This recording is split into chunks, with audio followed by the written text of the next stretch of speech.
My name is Meredith Callahan, and I was 44 years old the night my mother-in-law taught my 9-year-old daughter to be ashamed of me. It happened on a Saturday evening in October, inside Harrison Civic Hall, beneath a row of soft gold lights and paper banners that read Gold Star and Military Families Scholarship Night.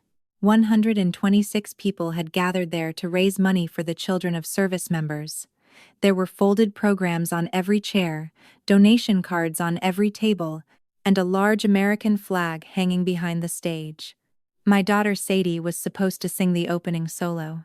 She stood behind the curtain in a navy blue dress, both hands wrapped around a small wireless microphone, trying to look brave in the way children do when they are terrified but do not want to disappoint anyone. Her white ribbon had slipped a little to one side. I remember wanting to fix it. Then Evelyn Pierce, my husband's mother, stepped in front of her. Evelyn did not bend down like a grandmother. She leaned over like someone inspecting a mistake before company arrived. "Don't embarrass this family tonight," she said. "People already know what soldiers' brats are like." Sadie's face changed so quickly I almost missed the child leaving it. The room behind the curtain went still. Somewhere on the other side of the wall, guests were laughing over coffee, waiting for the base commander Evelyn had been bragging about all evening. I looked at the clock above the backstage door. 6:42. I did not shout. I did not step forward and make the scene Evelyn would later claim I made. I simply stood there, close enough to hear my daughter whisper, "Is that what I am?" And Evelyn never turned around. She had no idea the base commander she was waiting for was standing right behind her. That was not the first time Evelyn Pierce had made me smaller in a room. By then, I had been married to her son Nolan for 11 years, long enough to recognize the exact shape of her disapproval before she ever opened her mouth. Evelyn did not shout. She was too polished for that. Her cruelty wore pearl earrings, carried covered dishes into church basements, and smiled at neighbors while saying things that left marks no one else could see. To most people in town, I was simply Nolan's wife. Sometimes, if Evelyn felt generous, I was Sadie's mother. But when my work came up, she always folded it into something vague and harmless, as if naming it correctly would give me more space than she wanted me to have. "Meredith works for the government," she would say, with a little shrug. Or, "She travels a lot." That was how she explained late briefings, emergency calls, inspections, temporary assignments, and the kind of responsibility that followed me home, even when my boots were off. She made it sound like I left because I preferred distance. Like absence was a habit. Like serving was just another word for not caring enough to stay. Nolan heard it. He always heard it.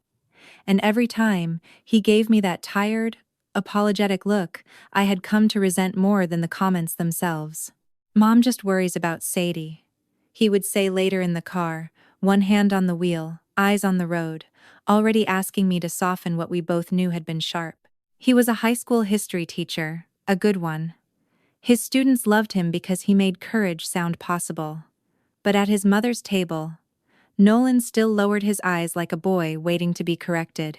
Evelyn had raised her sons to believe peace was something you bought by letting her have the last word. A sigh from her could change the temperature of a room. A hand pressed to her chest could turn an accusation into an illness. Nolan had spent his whole life learning that survival meant smoothing the edges before anyone bled. So, for years, I let things pass. When Evelyn told Sadie, "Your mother is busy again," I swallowed my answer. When she asked Nolan whether I would be home long enough this time to remember the school schedule, I looked out the window and counted to 5. When she introduced Grady's wife by her name and me by my usefulness, I smiled because Sadie was watching. Not because it did not hurt. Because I had learned something in uniform that Evelyn never understood. Not every battle deserves your voice. Some only deserve a record. Please subscribe to support the channel. I bet your phone battery is at 78% right now, right? If that's true, type 1. If not, type 2. Let's see whether I got it right. All right, enough talking. Let's begin the story. That record began long before Evelyn knew it had begun. By 6 o'clock that evening, Harrison Civic Hall had filled with the careful kind of noise people make when generosity has an audience. Donation cards sat beside water glasses. A silent auction table glittered with gift baskets and ribbon. Near the side hallway, the children's choir whispered through warm-ups, their little voices rising and breaking, then starting again. At the front of the room, a banner in gold letters promised scholarships for military families, and Evelyn Pierce moved beneath it like she had personally invented sacrifice. She had helped plan the fundraiser for 4 months, and she wore that work like a crown. Every centerpiece had been approved by her. Every printed program had been stacked by her hands. Even the volunteers seemed to lower their voices when she passed. She stopped at each table, touched shoulders, accepted praise, and reminded people that someone important from Whitestone Air Reserve Base would be attending. "The base commander is coming tonight," I heard her tell the bank president. She said it again to Marlene Voss, the scholarship chair, though Marlene already knew.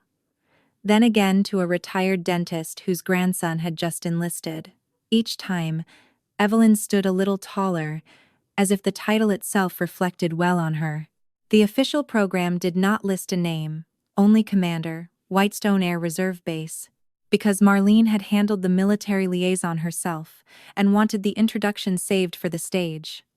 Evelyn had taken that blank space and filled it with her own imagination. I could see the person she expected without asking. Older, male, silver-haired, decorated in a way she could understand from movies and Memorial Day parades. Someone who would shake her hand under the lights and make the Pierce family look important by standing near them. She did not imagine me. I stood near the refreshment table in a plain black dress, holding a paper cup of water I had not touched. My dress blues were not on my shoulders yet. I had chosen to arrive as a mother first, because Sadie was singing, and that mattered more to me than any title in the room. Captain Reese Hollander had arrived early to coordinate the military portion of the program. He spotted me across the hall and gave the smallest nod, professional enough that no one nearby noticed. I returned it the same way. Then Evelyn came close enough for her perfume to reach me before her voice did. "There you are," she said. "Nolan is by registration. Try not to disappear before Sadie sings." Before I could answer, she turned to a donor beside her and smiled. "This is Nolan's wife," she said. "She helps when her schedule allows." The donor gave me a polite, empty smile. Across the room, Evelyn kept waiting for the commander. What I was waiting for was much smaller. 9 years old, shoulders squared the way she had seen me stand before inspections, both hands wrapped around a microphone almost too large for her fingers. Sadie stood near the side hallway with the rest of the children's choir, breathing through her nerves while Naomi Bell moved from child to child, fixing collars, smoothing hair, whispering reminders no one in the audience would ever hear. She had practiced that solo for 6 weeks. Every evening after homework, she stood at the foot of our stairs and sang the first verse until she could get through it without rushing. At first, she sang too softly, then too fast. Then, with her eyes squeezed shut, like opening them might make the whole song disappear. Naomi had told her to choose one friendly face in the room and sing to that person. Sadie chose Evelyn. I found that out in the car on the way over. "Do you think Grandma Evelyn will clap this time?"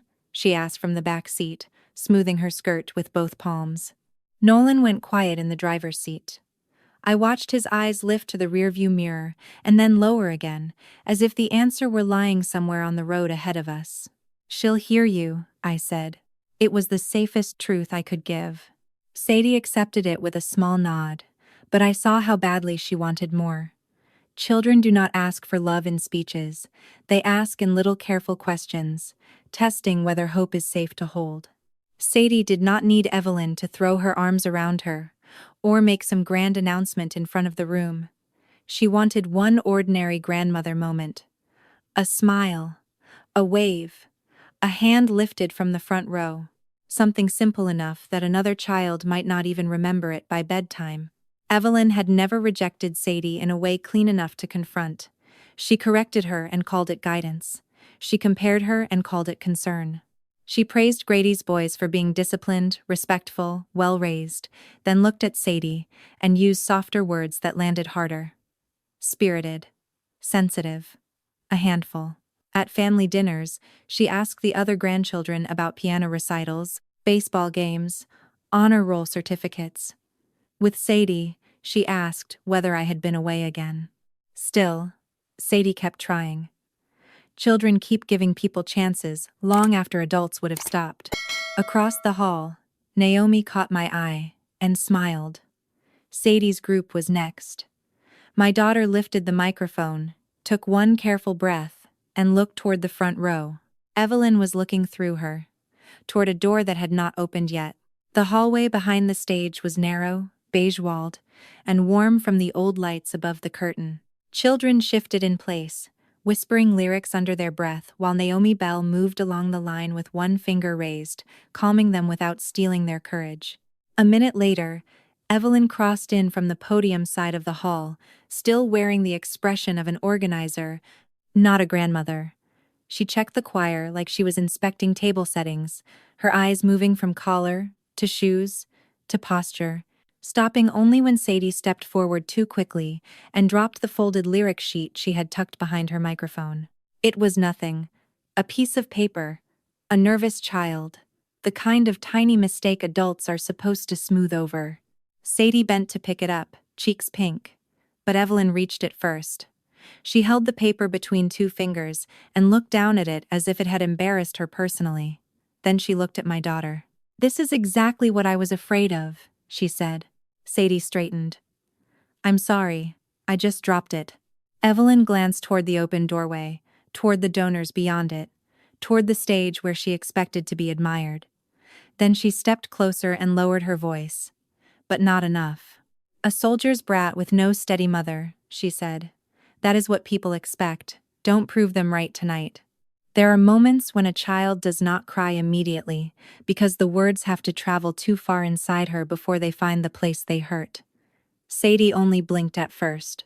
Once, twice. Her fingers tightened around the microphone until her knuckles went pale. "Grandma," she whispered, "is that what I am?" Evelyn did not look sorry. She looked irritated, as if Sadie had chosen the worst possible time to have feelings. "Tonight," Evelyn said, "you are whatever keeps this family from being embarrassed." Naomi stepped forward. "Evelyn, that's enough." But Evelyn's public smile appeared so quickly, it almost looked practiced. "She just needs discipline," she said, turning slightly so anyone passing the doorway would see a concerned grandmother, not a woman who had just wounded a child with one sentence. I had been 3 steps away when it happened. Close enough to hear. Close enough to see Sadie place the microphone on a folding chair like it had become too heavy to hold. Close enough to notice the security camera in the upper corner of the hallway, its small red light steady above the exit sign. I did not move toward Evelyn. I moved toward my daughter. I knelt in front of Sadie and kept my voice low. "Look at me." Her eyes found mine, wet and confused. "Tell me exactly what she said." Sadie swallowed hard, the way children do when they are trying to be brave for the adult who is supposed to be brave for them. "She said I was a soldier's brat," she whispered. "She said I don't have a steady mother." The choir had gone quiet behind us. Naomi stood a few feet away with one hand pressed lightly against her own throat, as if she had heard something she could not swallow. Evelyn was still nearby, smoothing the front of her dress, already preparing the version of the story where she had only been trying to help. I did not give her that version by fighting her in the hallway. Instead, I held out my hand to Sadie. "Come with me." There was a small volunteer room behind the stage, barely bigger than a closet, with a folding table, 2 metal chairs, and a stack of extra programs tied with rubber bands. I brought Sadie inside and closed the door most of the way, leaving it open enough that no one could accuse me of hiding.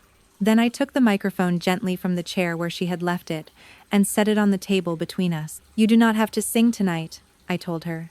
Her face crumpled then, not loudly, not dramatically. Just enough that I saw the hope go out of her shoulders. "But I practiced, I know. Will everyone be mad?" "No," I said. "And if they are, They can be mad at me. That was the first real breath she took. I asked her for the words again, slower this time. Not because I doubted her, because panic can blur the edges of a memory, and I wanted her to understand that what happened to her mattered enough to be remembered clearly. I asked where Evelyn had been standing, who else was close, whether Grady had his phone out, whether Naomi heard all of it or only the end. Sadie answered in pieces. I did not rush her. Outside the room, applause rose from the hall for some speaker who had no idea a little girl was sitting 10 yards away trying to decide whether she was something shameful. Nolan came in 3 minutes later, face tense, voice already lowered for damage control. What happened? I told him. He looked toward the hallway before he looked at Sadie. That told me more than his words did. Maybe Mom was just nervous, he said. You know how she gets when events matter. For a moment, the room seemed smaller than it was. I turned to him slowly. Nolan, your mother called our daughter a brat at a military family event. He opened his mouth, then closed it. I looked back at Sadie, then at the microphone on the table, then at the half-open door. Now, I said quietly, we are going to make sure the truth does not get rewritten before it leaves this room. The truth was already being rewritten. It happened faster than I expected, though I should have known better. A family like Nolan's did not wait for facts when a familiar story was available. By the time I stepped out of the volunteer room with Sadie's hand in mine, Grady Pierce was standing near the hallway entrance with his phone angled low, thumbs moving across the screen, his jaw set in the satisfied way people get when they think they are being useful. Grady was Nolan's older brother, 49, a real estate broker with the kind of voice that filled rooms before anyone invited it in. He had inherited Evelyn's gift for turning judgment into concern. To him, Meredith was too strict, Sadie was too emotional, and Nolan was too soft whenever he chose peace outside his mother's rules. I saw the phone first, then I saw the message. It came from Nolan, forwarded without comment, because he did not yet know what to do with it. A short clip had been posted in the Pierce family group chat. It showed Sadie crying near the hallway, setting the microphone down, Naomi bending toward her, and me leading her away. It did not show Evelyn holding the lyric sheet. It did not include the words that had started it.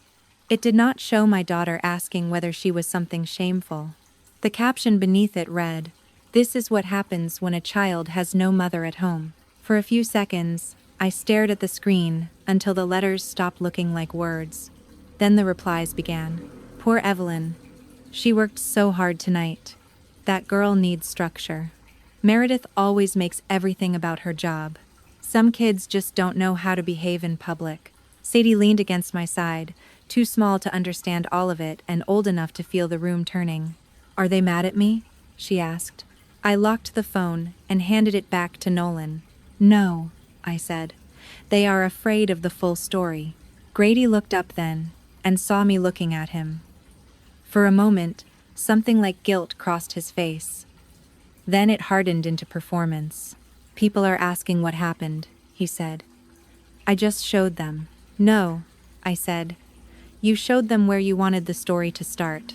He gave a short laugh, but it did not land.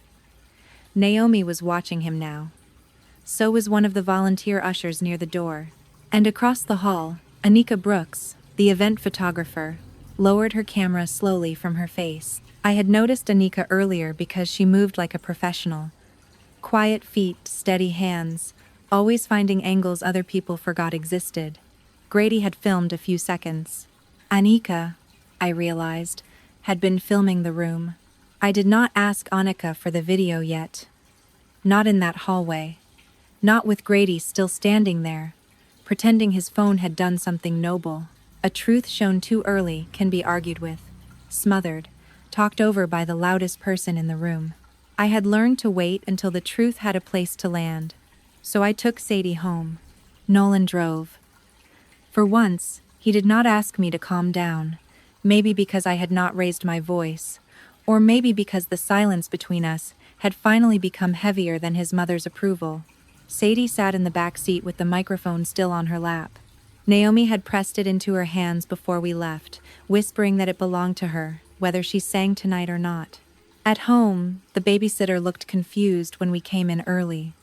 I gave her a brief version, enough to understand that Sadie needed quiet, not questions. Nolan took our daughter to the couch and wrapped her in the blue quilt she used when she was sick. Sadie did not cry anymore.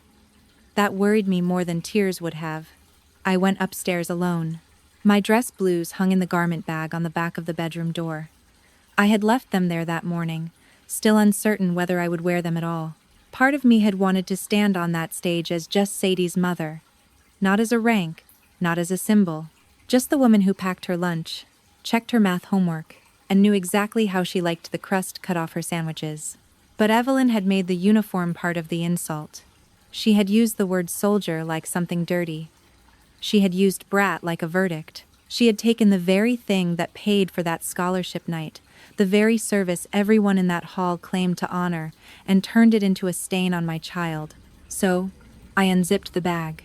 The jacket was pressed flat, silver buttons catching the bedroom light. I put it on slowly, not because I needed courage, but because I needed control. One button, then another. The fabric settled onto my shoulders with the familiar weight of every room I had ever walked into where someone assumed command belonged to a man. In the mirror, I did not see a woman becoming someone else. I saw the person I had been all along. When I came downstairs, Nolan stood in the hallway. He looked at the uniform first, then at my face. "You're going back," he said. "Yes, for Sadie?" I glanced toward the living room, where our daughter sat under the quilt, still holding the microphone like she was afraid someone might take it away again. "For Sadie," I said, and for the record, when I returned to Harrison Civic Hall, the parking lot had thinned, but the lights inside were brighter than ever. Events like that have a strange way of continuing after the heart has gone out of them. People still held coffee cups. Volunteers still carried trays. The banner still hung behind the stage, gold letters, shining over a room that had already failed the very families it claimed to honor.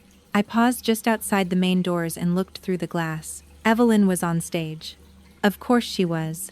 She stood behind the podium with one hand resting over her notes, smiling the careful smile of a woman determined to repair the evening before anyone important noticed the cracks. Grady hovered near the side aisle, phone in hand, no longer as confident as he had been. Marlene Voss sat at the front table, posture straight, eyes narrowed in a way that told me she had begun collecting pieces. Captain Reese Hollander stood near the flag, waiting for the formal military introduction. Evelyn lifted the microphone. "Ladies and gentlemen," she said, her voice warm enough to fool anyone who had not met her privately.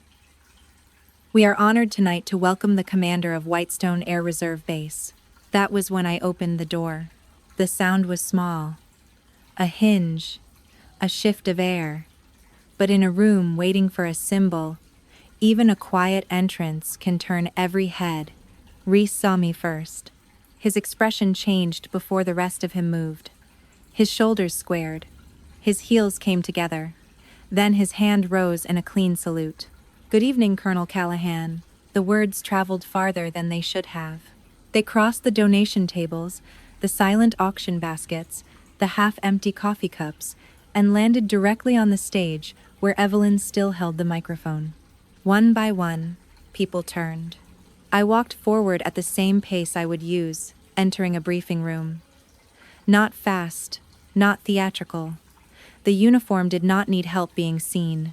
The silver eagles on my shoulders caught the overhead light, and I watched understanding move through the hall like weather. Marlene stood. Two younger service members near the back straightened automatically. Someone whispered, "That's the commander." Someone else answered, "That's Nolan's wife." Evelyn's mouth parted. For a moment, she looked down at her notes as if they might explain what her face could not. Then she looked at me again, and the two versions of the evening finally collided inside her. The woman she had reduced to a schedule problem. The mother, whose child she had called a soldier's brat. The commander she had been waiting to impress. All three were walking toward her in the same uniform. I stepped onto the stage and stood beside the podium. "Yes," I said, calm enough for the microphone to carry every word. "I'm Nolan's wife. I'm Sadie's mother.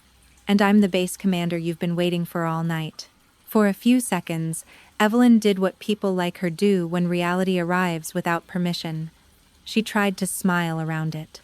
Meredith, she said, and my name sounded unfamiliar in her mouth, as if she had only just learned it belonged to someone worth addressing. What a surprise! We were just about to introduce you properly. No, I said. You were about to introduce a title. You did not know it was me. A low murmur moved through the room. Evelyn's fingers tightened around the edge of the podium. Then she recovered enough to turn slightly toward the audience, borrowing them as witnesses before I could. There has clearly been a misunderstanding tonight, she said, voice sweetened for public use. We were all concerned about Sadie. She became emotional backstage, and I only wanted the program to go smoothly. I looked out at the hall, at the scholarship banner, at the donation cards, at the parents sitting with children who had learned too early how to miss someone in uniform. This event exists, I said, because military families carry things most people never see. Long absences, missed birthdays, empty chairs at school concerts, children who learn to be brave before they know how to spell the word. The room quieted. My daughter was supposed to sing here tonight. She practiced for 6 weeks. She came here proud to be part of a night honoring families like hers. Evelyn shifted beside me, and a few minutes before she was supposed to walk on this stage, she was called a soldier's brat in this building. The words landed differently in the open room, not as gossip, not as discipline, as what they were. Evelyn's face tightened. That is not what I meant. Then we will not rely on what you meant, I said. We will rely on what was said. Naomi Bell stood before anyone asked her to. Her hands trembled, but her voice did not. I heard it. Evelyn said it to Sadie behind the curtain. The child had only dropped her lyric sheet. Grady made a sharp movement near the aisle. This is getting ridiculous. Marlene Voss turned her head toward him with the slow authority of a woman who had spent years making courtrooms go silent. Mr. Pierce, sit down. He did. Then Anika Brooks stepped forward from the left side of the hall, camera strap still around her neck. I have the full footage, she said. Not the clip that was sent around, the full one. Evelyn went very still. Marlene looked at Anika, then at me. Play it. No one spoke while the video loaded onto the side screen. And when Evelyn's voice filled the hall, clear and cold, there was nothing left for her to translate. The video did not last long. It did not need to. On the screen, Sadie dropped the lyric sheet. Evelyn stepped in. Her hand took the paper. Her body blocked my daughter from the line of children waiting behind her. Then her voice came through the hall speakers, smaller than it had sounded in the hallway, but sharper somehow, because no one could pretend not to hear it. A soldier's brat with no steady mother. I did not look at Evelyn while it played. I watched Nolan. He had come back in sometime after me. I had not heard him enter. He stood near the rear doors, still in the sweater he had worn to the fundraiser, one hand braced against the back of an empty chair. His face had gone very quiet, not blank, quiet. The kind of quiet that comes when a man finally sees the exact cost of every excuse he has ever made. The video ended. For one long second, nobody moved. Then Evelyn turned toward Nolan, as if the room itself were a problem he had been raised to solve. Nolan, she said. Her voice broke in just the right place. Tell your wife this has gone far enough. There it was. The old command, dressed as a plea. Every head turned to him.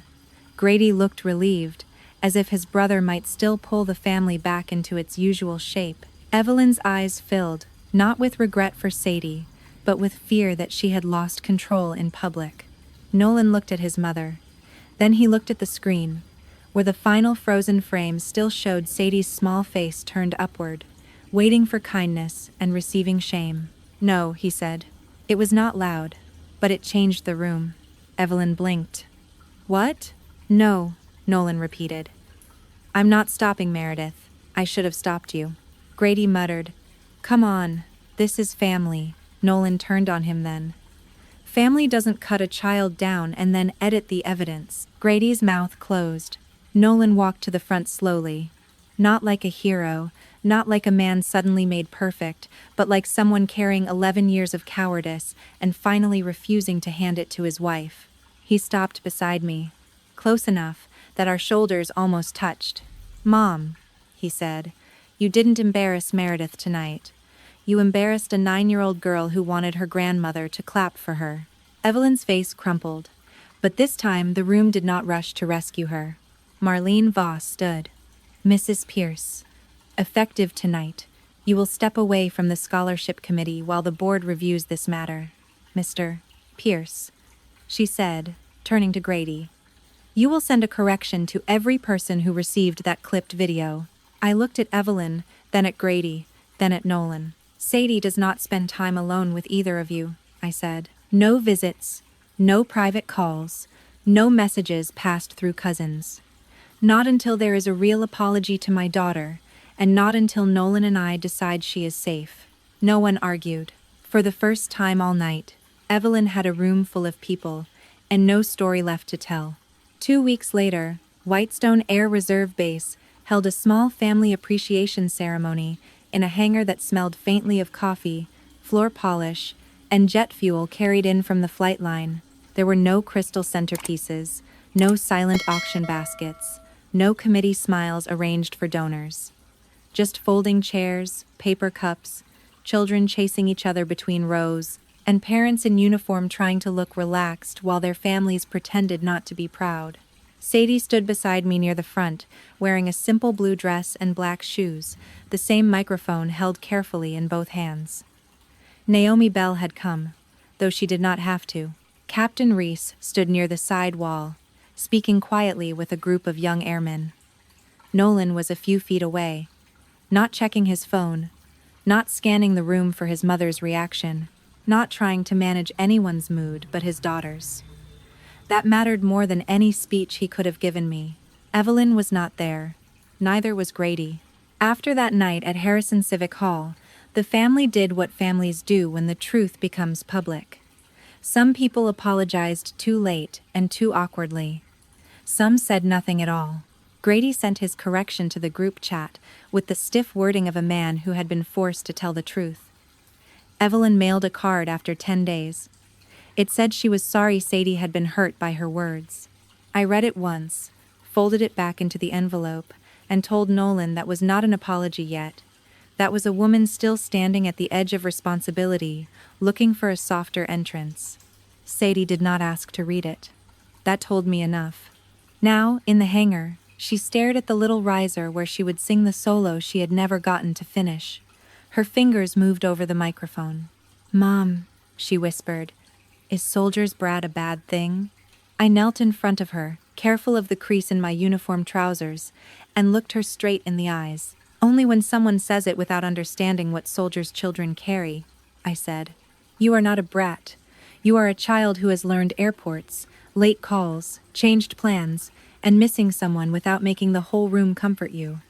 That is not shameful, Sadie. That is strength no child should have to prove, but many do." She breathed in slowly. Then she stepped onto the riser. At first, her voice trembled. Then Naomi smiled from the front row, and Nolan put one hand over his heart, and Sadie found the note she had been looking for. By the second verse, the hangar had gone still. Not the cruel stillness of people waiting for someone to fail. The gentle stillness of people making room for a child to be brave. When she finished, everyone stood. Sadie looked startled by the applause, then proud, then relieved in a way that made my throat tighten. She ran to me afterward, and I caught her carefully, microphone and all. That night did not fix everything. Stories like ours never end that neatly. But it gave my daughter back something Evelyn had tried to take from her. A voice, a place, a name she did not have to earn.